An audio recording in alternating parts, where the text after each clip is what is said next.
Reverend Katrina Wynne brings over 30 years of unity experience and professional psychospiritual awareness to her presentations with the hope of sharing the full spectrum of life's experiences and wonders with others. She challenges us to be mindful while also being our most heart-centered selves and to realize our greatest potential. She enjoys serving our community with her soulful counseling practice. Today, Reverend Katrina Wynne brings us a message entitled, I Am Who I Am, and That's Enough. When we say I am, who is the I and who is the am? How do we align our wholeness with our wholeness? Unity embraces wholeness. Are we ready at this level of awareness to do this or slip into a feeling of I'm not enough? With her unique way of guiding us into a deeper realization within ourselves, I ask that you please welcome Reverend Katrina Wynne.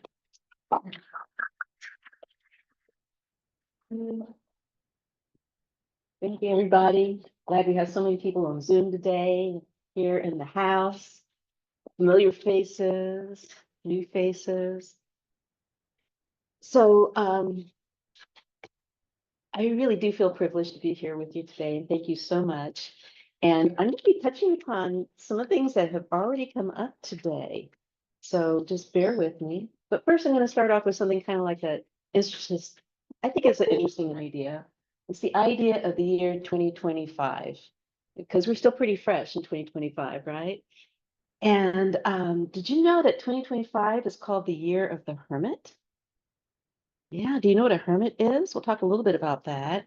So why would we call 2025 the year of the hermit? Well, it's based on numerology and the symbolism that the number 9 represents. It's also the 9th card of the tarot, which we'll talk about a little bit later. But numerology, if you've never, maybe you've heard of it, but it's actually the science of numbers. I'm going to go into this a little bit. Numerology is where we use numbers such as 2025, each a single digit, but it's a 4-digit number, 2025. But when we add them up, 2025, we get the number 9. Yes, right. Excellent math minds. And so that's what we're going to be looking at is what is the significance? Now, also in the Western mathematical system, when we talk about digits, and I know math for some people is like they go into, don't worry about it. We're going to keep it really simple. So a digit is just one digit, one little old number. When you have a double digit number, like my age, 68, okay, that's a double digit number, right? But we're just looking at the single digits, and there's only 9 of them, 1 through 9. 0 isn't really considered a number, right? It's just a placeholder. And then after that, we have double digits like 1 and 0, which is 10. So that's just a little bit of the background. But why is this important? Why is this math thing connected with the hermit and in our case with unity and spirituality? Because the study of numbers has always been a spiritual path to help us understand our spiritual purpose in life. I don't know if you knew that. So where did this concept come from? Well, let me take you back to some of the ancient Greek philosophers and philosophies that informed us and practiced these things. You're going to maybe learn some interesting things here. So you've probably heard of Pythagoras, right? Often thought of in the Western world as sort of like the great grandfather or whatever of math. He was born in 570 BC, and he did have a major influence on mathematics. He also kind of coined the phrase philosophy and called it the love of wisdom. And that's what we're doing is when we study math through his eyes and the spiritual significance of these numbers, we are loving wisdom. So according to Aristotle, who was actually one of Pythagoras' students, he said that a student of, or all the Pythagoreans used math as solely mystical, for mystical reasons. And why would that be? Well, let me take you to another quote, and this is from Iamblichus, who actually wrote about Pythagoras. Pythagoras, by the way, never wrote about himself, but his students did. So here's the quote.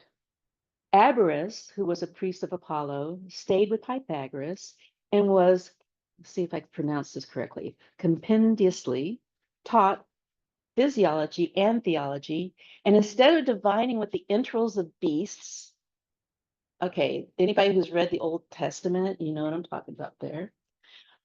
He revealed to him the art of prognosticating with numbers and conceiving this to be a method that's pure, more divine, and more kindred to the celestial numbers of the gods. That's what Pythagoras was doing with these numbers. So, thus, math was developed as a way of understanding God as well as the universe. And this search evolved into what we call modern quantum physics today. It's always, I mean, listen to Einstein, it's always the study of God through the idea of mathematics, in this case, science or quantum physics. And it's kind of interesting how modern quantum physics now is validating things that we knew all along about spirituality and philosophy and metaphysics. I find it fascinating. It's very full circle. And so from these origins, Pythagoras associated numbers with what he called the stairway to heaven, or in other words, the harmony of the spheres. You may have heard that before. And it's very much tied in with the planets and astrology and music and our Western scale of 7 notes, 7 days of the week, 7 colors of the rainbow. It shows up quite a bit. And so his idea was that each step, each number, 1 through 9, ends up being a significant path or stepping stone on our path as we're moving closer and closer to heaven or the divine. Now, Pythagoras also taught that number 10 was perfection. And by that, he meant that it's where we no longer are striving for anything because we're already perfect. We already realize we're perfect. And it's our natural way of being. So that's what the pathway is leading us to, is that realization of that. Not the cultivation of that, but just the remembering of that. And is that what we're doing here at Unity? So we're here to help each other remember as we go down this path that we are already perfect, already that perfect love. And so number 9 is the last step on that path. It's the stepping off point where we no longer need steps anymore. And so we have a slide that's going to represent this as it shows up in the Hermit card of the Tarot. And I know Phil's going to bring that up over here in a moment. And so the Hermit number 9 in the Tarot, basically that's each of us as we stand on that 9th step. It's the 9th card in the Major Arcana of the Tarot. And you'll see it in a moment here. It looks kind of like an old man. And what is he holding up there? A lantern. What was that quote from Matthew we just read today about the eye of the lamp? Right? Right there. That's the eye. Even in this particular version, this is what we call the Waite Smith Tarot. Inside the lamp, you see a 6-pointed star. What is the 6-pointed star? It's the seal of Solomon. That's one way of looking at it. It's got a lot of other names. But anyway, so there's a lot of beautiful significance in the 9 that I want to talk about right now. And so think about it this way. If 2025 is the number 9, it's the year of the hermit, each of us who, if you're following the Gregorian calendar, not everybody follows, some of them follow the lunar calendar, if you're Hindu or something like that. So Jewish tradition.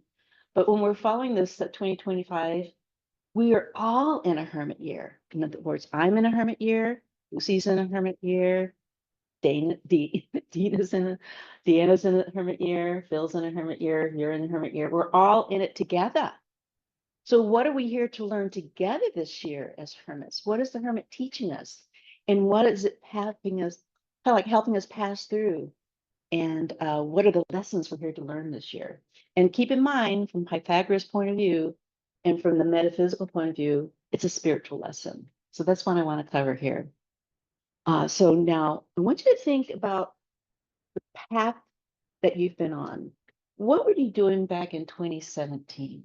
What seed got planted there when we had the number 1 year, which was the magician? Take a moment. I know what I was doing. What seed got planted and then you cultivated it, you watered it, you loved it, you know, and then it grew and it became more obvious. So number 9 then is the year when we go, wow, look at that amazing garden. I'm bringing in the harvest of my garden now. I'm reaping the benefits of all the fine works and the good works I've been doing for the last 9 years.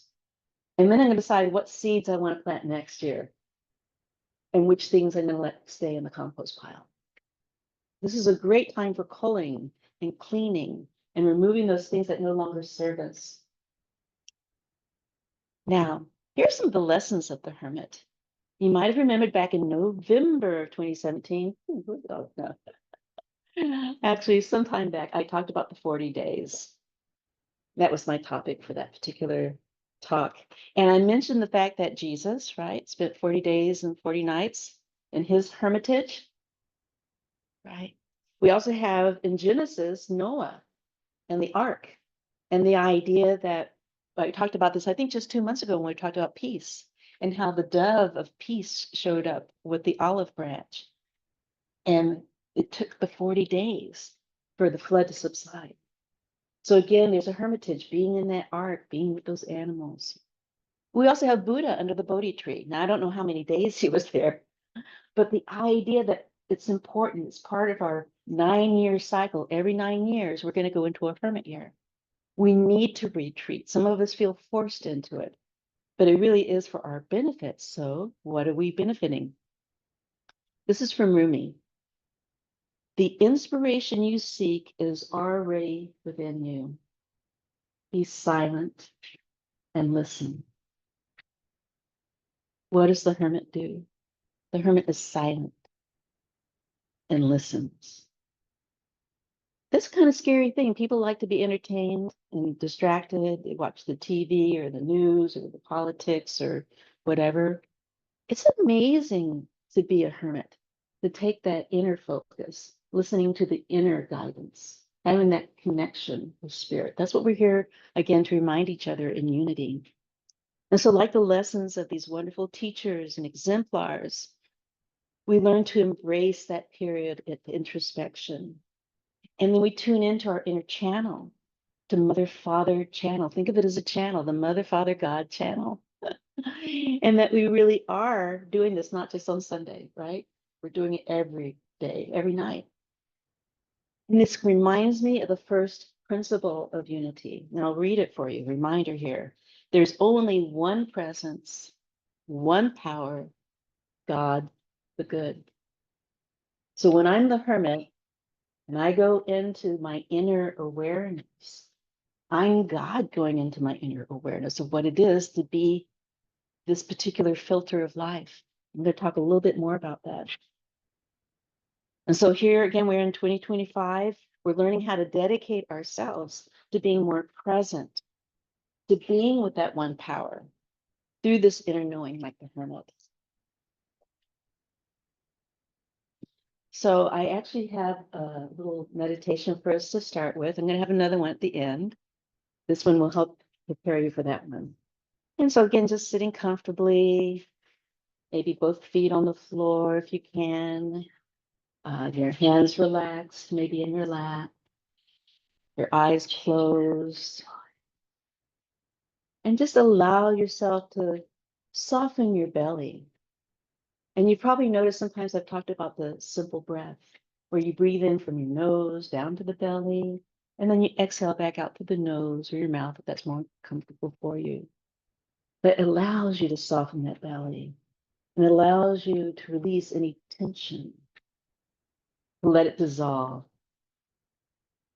And then now breathe into your heart. Allow it to expand and relax. Expanding with the inhale and relaxing and releasing all the old seeds that you no longer wish to have anymore with your exhale, and allowing the mind to be quiet. Try a few more of those simple breaths and notice if there's any shift in your inner energy or awareness.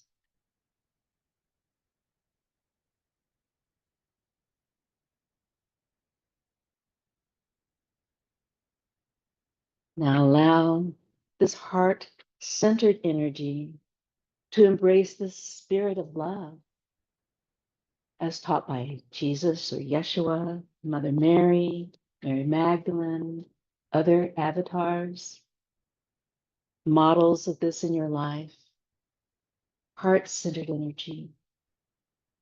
And now expand this love to every part of your beingness and allow it to even go beyond your skin, perhaps to the person next to you or someone nearby, noticing that heart energy can touch people while you are still in your hermitage. And just notice how far your love light can shine.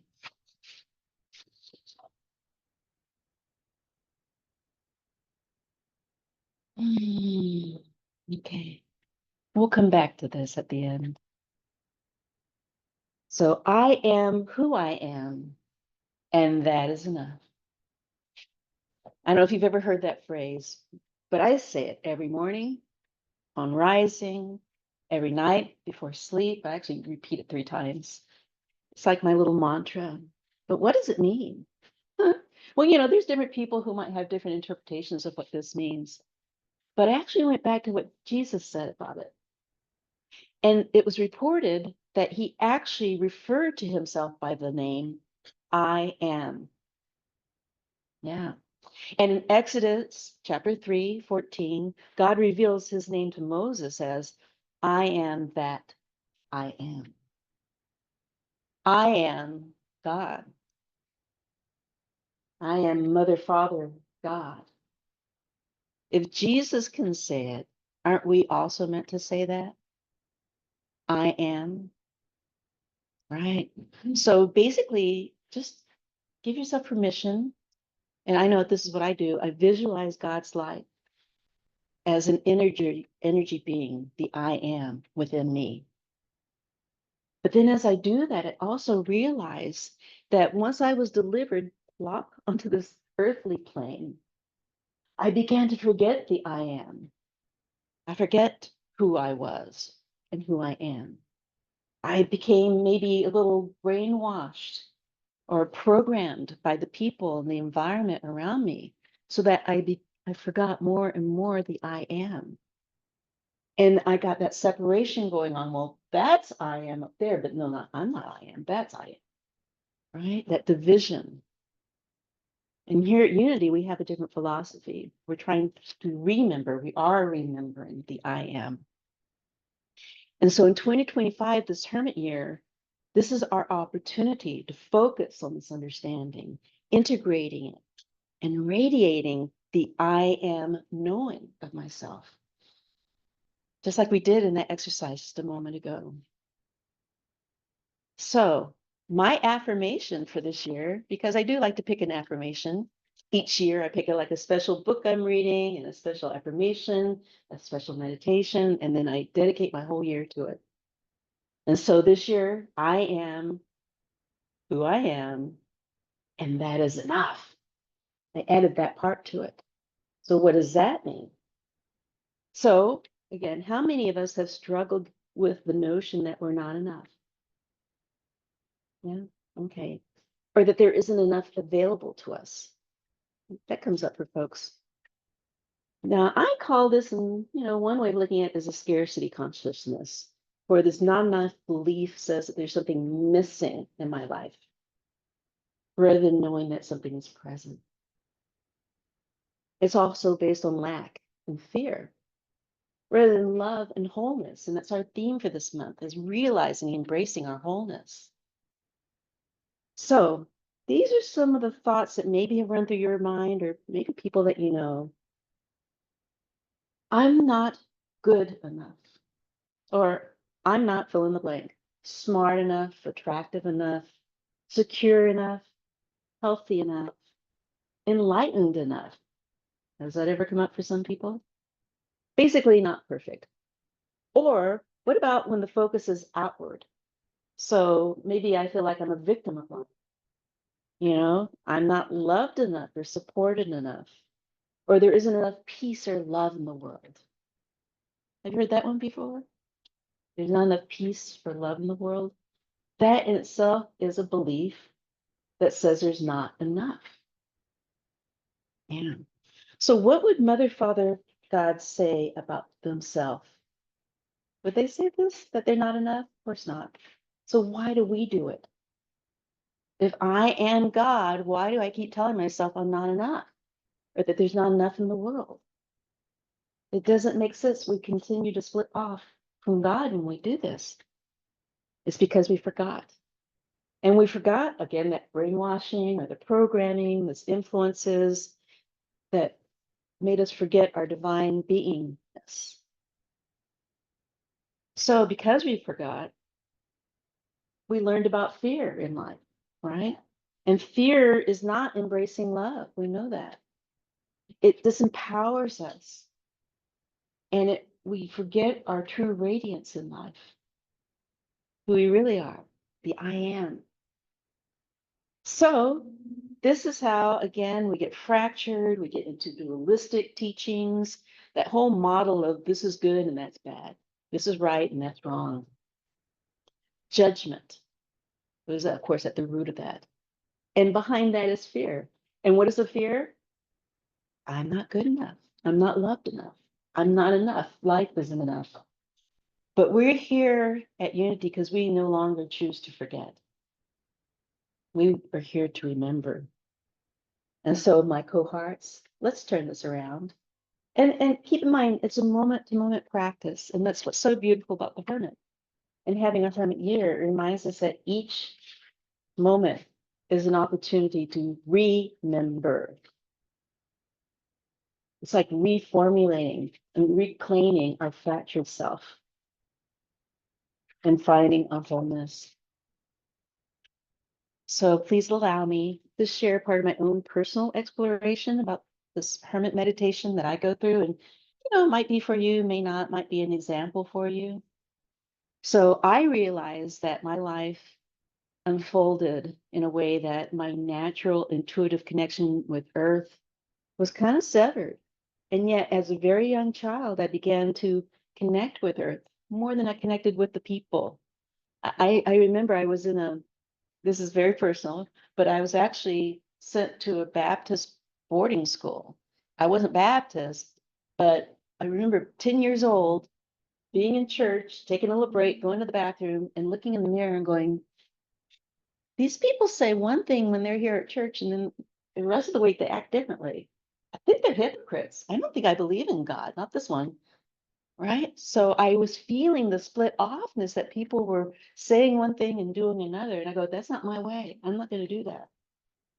So I became more comfortable with nature. The trees were my friends. I loved animals because they were so close to God and reminded me of who I truly was, right? The I am, that I am. I don't know if you had experiences like that. And it kind of explains why I'm a little recluse out there in the woods, like forest mystic. I don't make that many trips into town if I can help it because I can breathe. I'm with the trees and the animals and the plants, and we just love each other so freely. And that's the free feeling I want to experience with people.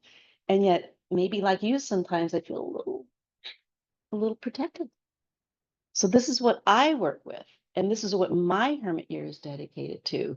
It's like, how can I bring my I am presence and shine in such a way that it maybe even influences the environment around me, like people. Maybe we each have that potential, right? So by repeating my mantra, I am who I am, and that is enough, I expand my unified awareness beyond the forest. Even in that moment, it doesn't even matter if I'm around people or things. I'm sending that energy. I'm looking at that image right now, like this signal going out anyway, just sending out that love. It reminds me of the monks, Tibetan monks who do their very interesting breath work, and they're sending continuous prayers to the world. So this may not be the mantra for you, but I'm going to encourage you to take a moment and find out what is my mantra. In other words, your mantra for this year. What could you say at any moment that's going to bring your awareness back to the I am presence that you truly are, to that perfection? And you're right here in the hermit year, you're on the precipice at the very top of the mountain. You've already taken that path and you struggled to get to the top of the mountain. And now you're there. And how can you just be that perfection now? So I'm going to take you through one more little meditation. And maybe the meditation, if you really listen to your inner guidance, it might come to you. And if so, be prepared to maybe write it down. All right. So again, I'm inviting you to relax comfortably, like just let the shoulders kind of go back and down. Soften the belly, doing that simple breath, filling the lungs, not too much, not in a stressful way, but in a comfortable, life, full of life way. And exhaling, releasing all the old energy, things you no longer need. Bringing in that fresh new energy with each breath, and really feeling the expansion of the heart center, expanding and relaxing, and quieting the mind. And again, notice any kind of shifts that are happening in your energy field, and just allow.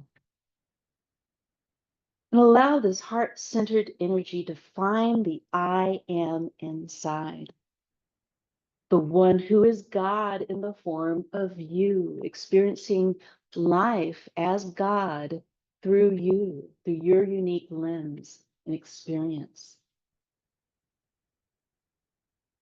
And now expanding that love to every cell, every organ, every part of this beautiful, precious body, expressing the soul's vibrancy while the life force blesses and enlivens the flow of energy throughout.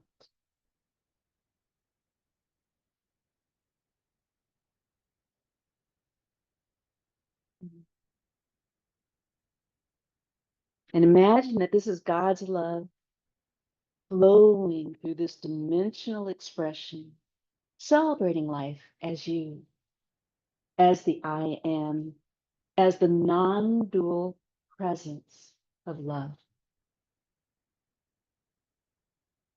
Know that you are God, you are enough in every now moment. And even for those moments when you forget, you can always remember in the very next now moment. You're just one breath or one thought away. And now I want to give you a moment of silence and just notice any words or song or phrase that comes to you. You don't need to search for it, it will come to you. And it's something you may want to repeat, like my I am presence. And take that moment now to receive that gift.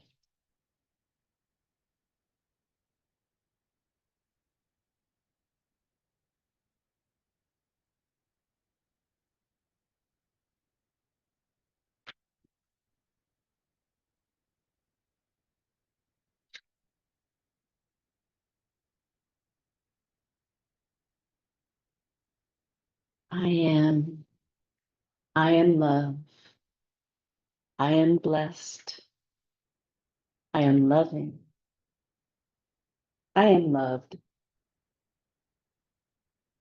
I am joyful. I am Mother, Father, God. And whatever comes to you when you have an opportunity, go ahead and write it down. And it's something you'll want to take into your home. Maybe place little notes on mirrors or desktops or in the car, on the visor, as a reminder of your I am presence. And even saying it out loud vibrates and speaks to every cell in your body, sending that vibration of love. And that is my hermit gift to you, something that you can practice this year in your seclusion, in your private moments. Because that truly is a gift, not just to you, but to us all. And I thank you, and many, many blessings.